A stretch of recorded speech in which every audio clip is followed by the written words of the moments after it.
Sit down, my king, I said to the young Frederic Roger as he entered the garden. It is time for your studies. Your German tutors have no doubt told you of the deeds of your Teutonic grandfather. I knew that story by heart, the boy king replied proudly. Indeed, I said with a wink.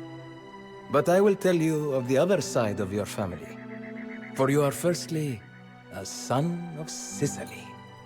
Ah, dear Sicily. A kingdom like no other, where three peoples were fused under the southern sun and formed the jewel that lies between east and west. It was the Norman side of your family that made it all possible. Normandy was a cold northern land of steel and chivalry. But it was also overflowing with the younger sons of minor barons, men aspiring to a greatness that exceeded the constraints of birth and station. This story, your story, begins with your great-grandfather's brother, Robert de Hautevilles, a man of immense stature, with fair hair, broad shoulders, and eyes that all but shot out sparks of flame.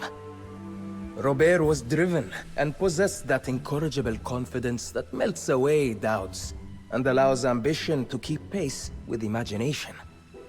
More cunning than any foe he faced, he was ever vigilant to seize any advantage, win through any means, and remain unbound by the rules of lesser men. You speak of him as a great man, but what did he do?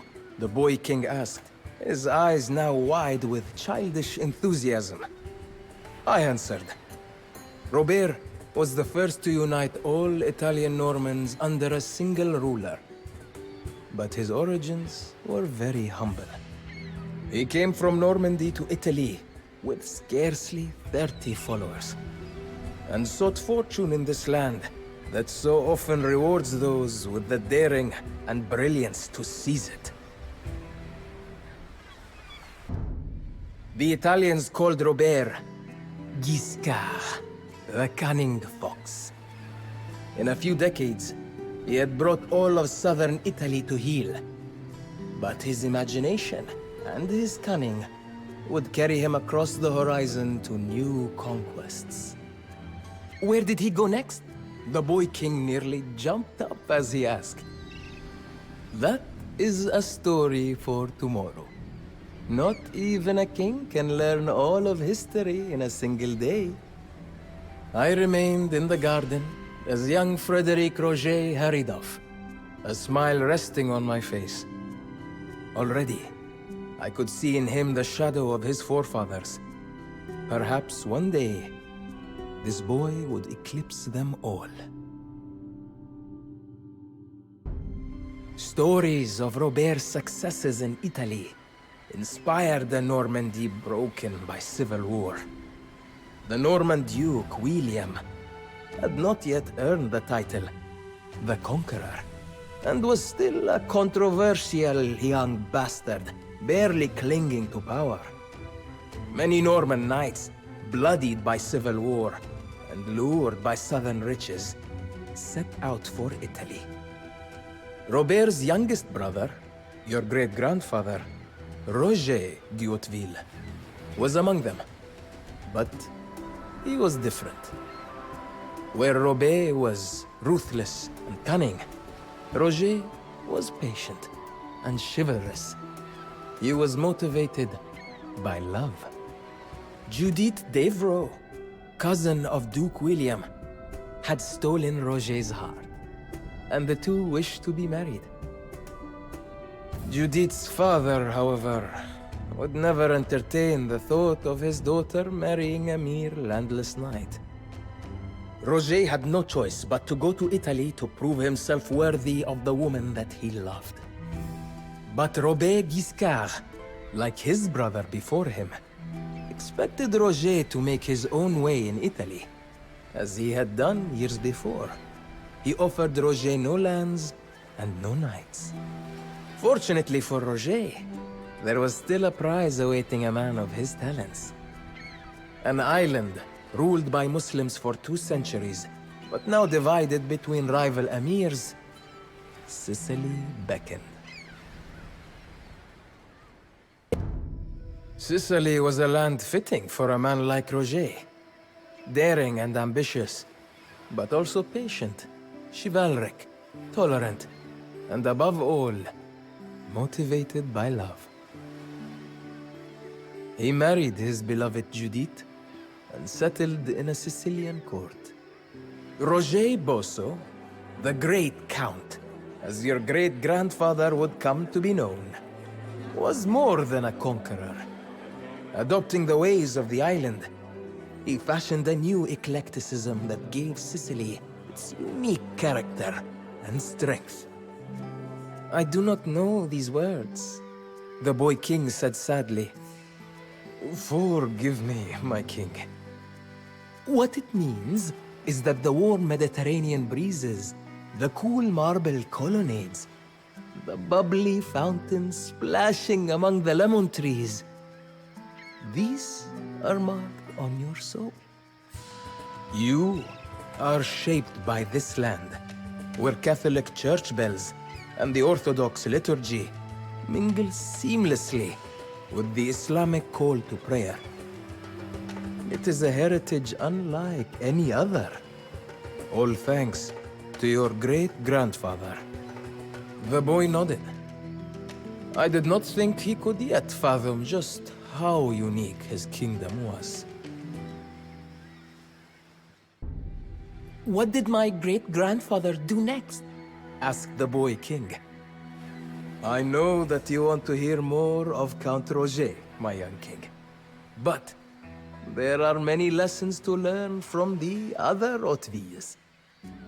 While your great-grandfather was uniting Sicily, Robert Guiscard looked east to a Byzantine empire reeling from its crushing defeat at Manzikert. He arranged for an Orthodox monk to claim that he was a deposed emperor in need of Guiscard's support. Guiscard recognized, however, that he could not devote his full attention to such a campaign. The ceaseless feuds between Pope and Holy Roman Emperor would inevitably draw him back to Italy. He therefore assigned the command of the expedition to his eldest son, Bohemond. 20 years before, when Bohemond had been a boy, Guiscard discarded Bohemond's mother to marry a local Lombard princess for a momentary advantage. The first marriage to Bohemond's mother was ruled invalid by a compliant pope, reducing Bohemond to a bastard. By tradition, nothing of Guiscard's would pass to Bohemond. But this obstacle only hardened the warrior prince. He had all the individual heroism, tactical brilliance, and religious conviction to inspire men to follow him to the ends of the earth and challenge even an emperor. What Bohemond had not accounted for, however, was the power of a woman. Robert Guiscard died suddenly in 1085, while Bohemond was stricken by illness, or as some say, poisoned by his stepmother, Sichelgaita. Believing that Bohemond might die, the Norman lords had no choice but to elect Sichelgaita's son as duke, a decision further encouraged by Count Roger of Sicily's support for the weaker and more easily influenced second son of Robert Guiscard. The seeds of Count Roger's patience were beginning to take root, but Bohemond's story is not yet finished. Bohemond never forgave Count Roger for siding with his younger brother, but other events would draw Bohemond away before he could threaten Norman unity. As bands of knights and foot soldiers passed through Sicily on their way to the Holy Land, Roger arranged for Bohemond to linger amongst them. Lured by the promises of lands and eternal glory on crusade, Bohemond, too, set out for the east. Bohemond retraced the path through the Byzantine Empire that he had taken only a few years before, while warring against the Emperor Alexios Komnenos. Now, however, he came to Constantinople as an honored guest, kneeling before his old adversary, and promising to restore the Empire's territories in the Holy Land. Bohemond, of course, shared his father's cunning, and had no intention of following through with such a promise. When the Crusaders besieged the ancient city of Antioch, Bohemond resolved that it should be his. Mustering the cunning of his heritage, Bohemond told the Emperor's men that the other Crusaders planned to assassinate them, causing them to return home. He then bribed a local garrison commander to open Antioch's gates, but only after he had secured the sworn promises of the other Crusader princes that the first among them to enter the city would rule it. Unfortunately for Bohemond and the Crusaders, a great Turkish army was on its way. Already worn down by 8 long months of siege, Bohemond would need every ounce of his courage and his skill to survive. While Bohemond did not inherit his father's lands, While Bohemond did not inherit his father's lands, he did inherit his attributes, and these won him a princedom. But Bohemond was not done after conquering Antioch. He sought every opportunity to conquer new lands, but his fearless aggression led him to being ambushed and captured by the Turks. His old enemy, the Emperor Alexios Komnenos, even offered to pay Bohemond's ransom if the Norman prince was brought to Constantinople in chains. Once again, Bohemond bested his old enemy, tricking his Turkish captors into releasing him for a smaller ransom.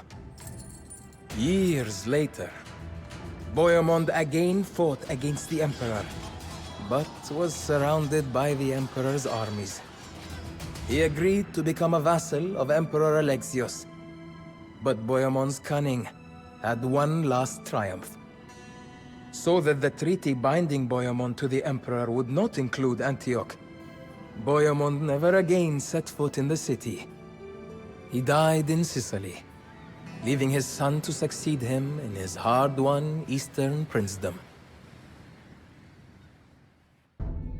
Our story is coming nearly to an end, my young king.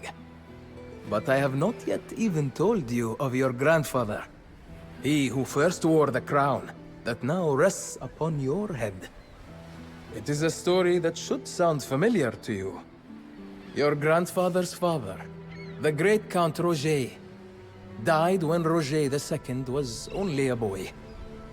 Like you, he was raised by his mother in a cosmopolitan court among Greek and Muslim tutors. While such an upbringing meant that the young Roger lacked the martial confidence of his forebears, he instead gained skills for diplomacy and statecraft that would prove far more valuable.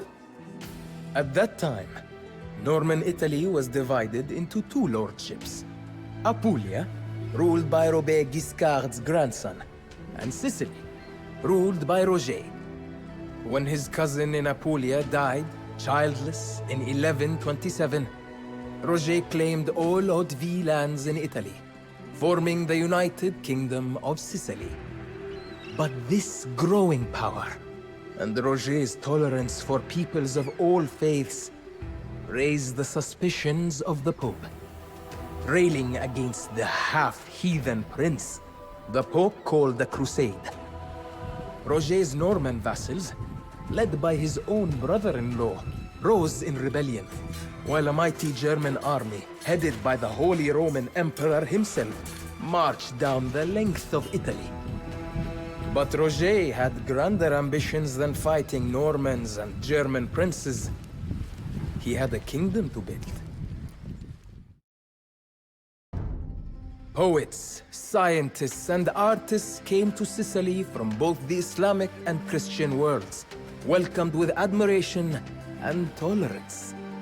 The long gestating seeds of Count Roger's patience, planted in this most fertile soil, had finally awoken and flowered under King Roger and this bright kingdom in the sun. As for the Holy Roman Emperor, he died in the mountains on his way back to Germany. His throne stood empty for many years, though his grandson, styling himself Henry the Lion, would lay claim to it. Ultimately, it was your German grandfather who finally restored the Holy Roman Empire and united Germany and Italy. You see, my dear Frederic Roger, in your name, you carry the legacies of both of your grandfathers. One, whom your German tutors adore, was, of course, the great Frederic Barbarossa. But the other, half Norman, half Italian, but fully Sicilian, was most like you. And that, my young king, is the story of how your family built the kingdom that you now rule. The young king watched me for a moment. He stood up, thanked me for the lecture, and walked away. About halfway through the garden, he stopped and stood silent for a while, and then asked thoughtfully, Do you think that I will be their equal? A new Giscard? Or Roger Bosso? Or King Roger? My king, I said, in time, you will outshine them all.